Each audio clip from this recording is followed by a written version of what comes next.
వేగోల్డ్ trusted gold buyers మీరు తాకట్టు పెట్టిన బంగారాన్ని విడిపించి ఈ రోజు ఉన్న మార్కెట్ ధరకు కొనబడను. Hello guys, welcome to it's you TV. నేను మీ నందు. రీసెంట్గా నానాజీ పట్నాయక్ గురువు గారు చాలా విషయాల గురించి ప్రిడిక్షన్ చేస్తారు. అవన్నీ కూడా ఇప్పటివరకు నిజమవుతూ వచ్చాయి. అలానే గోల్డ్ గురించి కూడా ఒక 2 monthsలో మే జూన్ టైంలో మళ్ళీ భారీగా పెరుగుతుంది అని చెప్పి గురువు గారు చెప్పారు. అలానే ఇప్పుడు మోడీ ఎప్పుడైతే ఈ గోల్డ్ కొనడం పైన సుంకాలు ఎక్కువగా విధించారో ఇప్పుడు మళ్ళీ గోల్డ్ రేట్ ఆకాశాన్ని అంటుతుంది. అసలు ఇన్ ఫ్యూచర్లో గోల్డ్ ఎలా ఉండబోతుంది ఏంటి అనేది గురువు గారు మనతో పాటు ఉన్నారు. ఆయనతో మాట్లాడి తెలుసుకుందాం. నమస్తే గురుగారు. గురుగారు, ఇంతకు ముందు కూడా మీరు చెప్పారు సిల్వర్ పెరుగుతుంది, గోల్డ్ మళ్ళీ తగ్గుతుంది అని చెప్పి.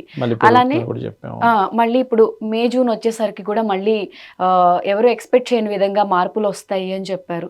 అలానే ఇప్పుడు మోడీ కూడా దీని గురించి అనౌన్స్ చేశారు. అసలు ఇన్ ఫ్యూచర్ లో gold and silver middle class వాళ్ళు అసలు కొనలేము అనే సిచ్యువేషన్ వచ్చేసింది. ఎలా అంటే ఒక 1 year వరకు విపరీతంగా పెరగనున్నాయి గోల్డ్ విషయంలో. మధ్యలో కొన్ని ఫ్లక్చువేషన్స్ కూడా వస్తాయి. 1 year తర్వాత ఒక స్టేబుల్ అవుతుంది గోల్డ్, గుర్తుపెట్టుకోండి. అలాగే ఈ గోల్డ్ చాలా మంది ఆశపడేది ఏంటంటే 50,000కి 60,000కి వస్తుందేమో, చాలా తగ్గితే బాగుండు. ఎందుకంటే ప్రతి ఒక్కరికి ఒక సెంటిమెంట్ అది. కానీ అంత తగ్గడం మాత్రం జరగదు. నేను చాలా రోజుల నుంచి వస్తుంది అదే. అంత తగ్గడం మాత్రం జరగదు. ఇప్పుడు పెరగడానికి కూడా ముఖ్య కారణం ఏంటంటే నెక్స్ట్ వార్ రాబోతుంది, గుర్తుపెట్టుకోండి. మళ్ళీ వస్తుంది. ఎందుకంటే లాస్ట్ టైమే మనం ప్రిడిక్ట్ చేసాము, కుజుడు మేషంలోకి ఎంటర్ అయినప్పుడు మళ్ళీ వార్ సంబంధించినటువంటి విషయాలు వస్తాయి ఖచ్చితంగా.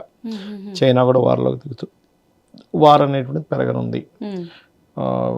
వైరస్ లాంటిది రానుంది ఖచ్చితంగా ఇండియాకి మొత్తం ప్రపంచవ్యాప్తంగా. ఎందుకంటే జల సంబంధంగా వచ్చే వైరస్ అది.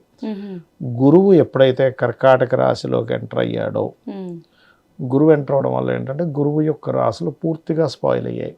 పూర్తిగా స్పాయిల్ అయినప్పుడు ఏంటంటే వాటర్ మూలంగా వచ్చే వైరస్లు. అందుకని అందరూ కూడా ఏం చేయాలంటే చక్కగా నీరుని తీసుకొని కాచి చల్లార్చిన నీరుని తాగడం మంచిది చెప్పాలంటే. కాబట్టి ఇది ఖచ్చితంగా ఉంది. అందుకే మోడీ గారు అందులో విదేశాలకు అది వెళ్ళకండి, ఎందుకంటే మనకు వైరస్లన్నీ బయట దేశం నుంచే వస్తాయి. ఏ యుద్ధమో పెరిగింది అనుకోండి, మనం విదేశాలకు వెళ్ళే మనం అక్కడ స్ట్రక్ అయిపోతాం, ఇక్కడికి రాలేము అంత ఈజీగా. మనకి ఇక్కడ ఉండే ఇది వేరు, బయట దేశాల్లో ఉండే ఇది వేరు. అందుకని కొంచెం మీరు విహారయాత్రల విషయంలో కానీ మనకి చూడండి, ఇప్పుడు సీఎం పిఎం వాళ్ళ క్యాన్వాస్ కూడా తగ్గాయి. ఒకప్పుడు 10 కార్లు వేసుకుని వెళ్ళేవారు 2 కార్లో తిరుగుతున్నారు. అది చూసారా ఈ మధ్య? ఎందుకంటే మనం ప్రజలకి చెప్తున్నాం, మనం కూడా తగ్గించుకోవాలి. ఫ్యూచర్లో ఇక్కడ నుంచి పెట్రోల్ డీజిల్ రేట్స్ కూడా పెరుగుతూ కొంత షార్టేజ్ వచ్చే ఛాన్స్ ఉంది. ఇప్పుడు షార్టేజ్ వచ్చినప్పుడు మనకి ఇదే అలవాటు అయిపోతే కష్టం అవుతుంది. కాబట్టి వర్క్ ఫ్రమ్ హోమ్ చేసుకోండి. అదేవిధంగా పెట్రోల్ డీజిల్ యొక్క వాడకం తగ్గించండి. ఎందుకంటే రేట్లు బాగా పెరగనున్నాయి, షార్టేజ్ బాగా రానుంది. ఈ గ్యాస్ది కానివ్వండి, ఇప్పుడు మామూలుగా కమర్షియల్ వాళ్ళకి నాకు చూస్తున్న పాపం వాళ్ళకి రాక 3,000 పెట్టుకుంటున్నారు ఒక్కో గ్యాస్ బండ. అది మీరు ఇప్పటికిప్పుడు సడన్గా టిఫిన్ రేట్లు పెంచాలన్నంత ఈజీ కాదు. 40 రూపాయలు 50 రూపాయలు అమ్మేది ఒకటేసారి 100 రూపాయలు ఇమ్మంటే కూడా ఎవరు ఇవ్వరు. కమర్షియల్గా వాడేటువంటి వాళ్ళకి కూడా ఇబ్బంది ఉంది. కాబట్టి ఈ సంవత్సరం పోయిన సంవత్సరం లాగే మనం యాక్చువల్గా గోల్డ్ ఎందుకు పెరుగుతుంది అని చెప్పామంటే, లాస్ట్ ఇయర్ గురువు 3 రాసులు మారాడు. గురు సంచారం కనుక 3 రాసులు మారితే ఖచ్చితంగా 3 విషయాలు ఖచ్చితంగా జరుగుతాయి. అందులో ఒకటి గోల్డ్ రేట్ పెరగడం.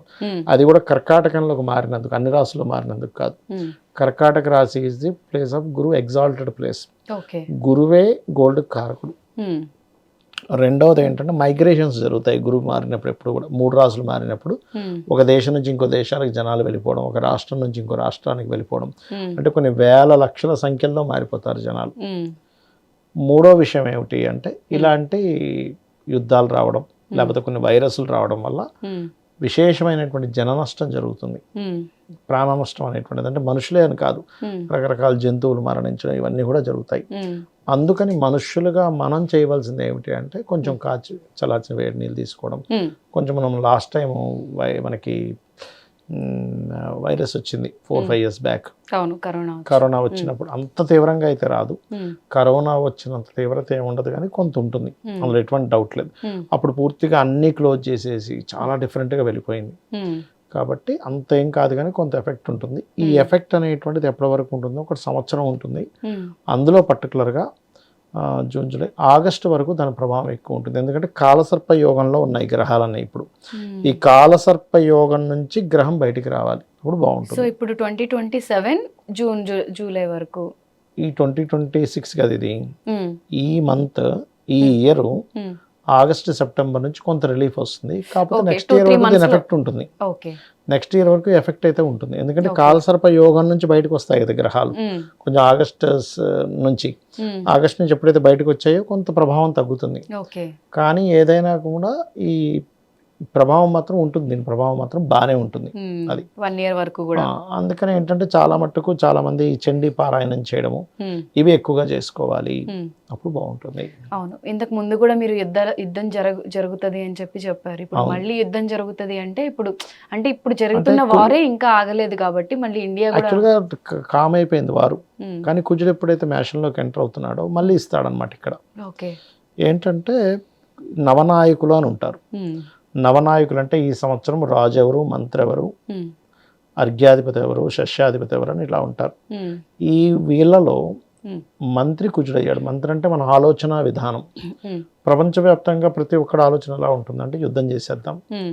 లేకపోతే ఏదో బాంబు వేద్దాం, ఉమ్. మనం సైలెంట్గా ఎందుకు ఉండాలి, మనం ఏదో నిరూపించుకుందాం. ఉమ్. ఇప్పుడు చూడండి, ఇద్దరు గొడవ అవుతుంది, ఎవడో ఏదో అన్నాడు, ఉమ్. మనం వెంటనే మన ఎనర్జీని ఏ రూపంలో చూపిస్తాం, కొట్టే రూపంలో చూపిస్తాం. ఉమ్. ఉమ్. అంటే నన్ను తక్కువ అంచనా వేస్తున్నావా ఉమ్. అని వాడు ఏదో మాట అనగానే వీడు చేయలేపుతాడు. అవును. అంటే నీ మాట కంటే నా చెయ్యి ఇంకా ఇది అని. ఉమ్. అలా ఏంటంటే ప్రతి దేశానికి ఎలా ఉంటుందంటే ఉమ్. మన బలం చూపించాలి, ఉమ్. యుద్ధ సంబంధించినటువంటి వాటి ద్వారా బలం చూపించడం జరుగుతుంది ఇప్పుడు కూడా ఒక దేశం యొక్క పవర్ అనేటువంటిది. ఉమ్. సో అందుకని యుద్ధాలు వస్తాయి. ఓకే. సో యుద్ధాలు జరుగుతాయి, మళ్ళీ గోల్డ్ అండ్ సిల్వర్ రేట్స్ ఇంకా పెరిగే బాగా ఛాన్సెస్ పెరుగుతాయి. ఉంటాయి. మనం ఆల్రెడీ 7 months బ్యాకే ఉమ్. ప్రెడిక్ట్ చేసాం, మన వీడియోలో ఉంది కదా. అవును, అవును. కాబట్టి ఏంటంటే అది ఖచ్చితంగా పెరుగుతుంది. ఉమ్. కాకపోతే ఒక 1 year వరకు ఈ ఫ్లక్చువేషన్ ఉంటుంది. 1 year తర్వాత మళ్ళీ కొంచెం స్టెబుల్ అవుతుంది గోల్డ్ అనేటువంటిది. ఓకే. అంటే ఇప్పుడున్నంత రేట్లోనే కొంచెం తగ్గొచ్చు, కానీ మరి కొంచెం తగ్గి స్టెబిల్డ్ అవుద్ది, కానీ మరీ 50,000కి 60,000కి 30,000కి వస్తుందని మాత్రం ఆశ పెట్టుకోవద్దు. అంటే అసలు వస్తే చాలా మంచిది. 1,00,000 పైనే ఉండొచ్చు. ఉంటుంది, 1,00,000 పైనే ఉంటుంది. 1,00,000 వెనక్కైతే వెళ్ళడం చాలా కష్టం, రాదు అసలు చెప్పాలంటే. ఉమ్. కాకపోతే వస్తే మనం అదృష్టవంతులేం, ఎందుకంటే ఉమ్. రావాలనే కోరుకుందాం. కోరుకుంటాం. ఎందుకంటే పేదవాడు కొనుక్కోలేని పరిస్థితిలోకి వెళ్ళిపోయాడు కదా. అవును. అంటే ఇప్పుడు ఇన్వెస్ట్మెంట్ చేసే వాళ్ళు ఇప్పుడు ఈ టైంలో దేని మీద ఇన్వెస్ట్ చేస్తే బాగుంటుంది గురువుగారు? ఒకటండి, మీ దగ్గర ఓన్ మనీ ఉంది, మీకు జన్మజాతకంలో జూపిటర్ అండ్ సన్ బాగున్నారు, ఉమ్. బాగుంటే కనుక గోల్డ్ మీదే చేయండి అని చెప్తా. జూపిటర్ సన్ బాలేడు, ఓన్లీ మూన్ బాగున్నాడు, సిల్వర్ మీద చేయండి. ఉమ్. ఓన్లీ మార్స్ బాగున్నాడు, 4th house బాగుంది, ఖచ్చితంగా మీరు ల్యాండ్స్ తీసుకోండి అని చెప్తా. ఉమ్. ఇక్కడ జాతకంలో ఏంటంటే మీరు దేనిలో ఇన్వెస్ట్మెంట్ చేస్తే మనీ వస్తుందని చాలా స్పష్టంగా ఉంటుంది. ఉమ్. దాంట్లో ఇన్వెస్ట్మెంట్ చేసి మీరు లాభం పొందాలి. ఉమ్. మీకు అర్థమైందా? అదే ఆస్ట్రాలజీ అంటే. ఓకే గురువుగారు. సో 1 year వరకు అయితే సిచ్యువేషన్స్ ఇలానే ఉంటాయి, ఉమ్. కొంచెం చూసుకొని మనం ఇన్వెస్ట్ చూసుకొని చేసుకుంటే చేయాలి. బాగుంటుంది. అది. ఓకే గురువు.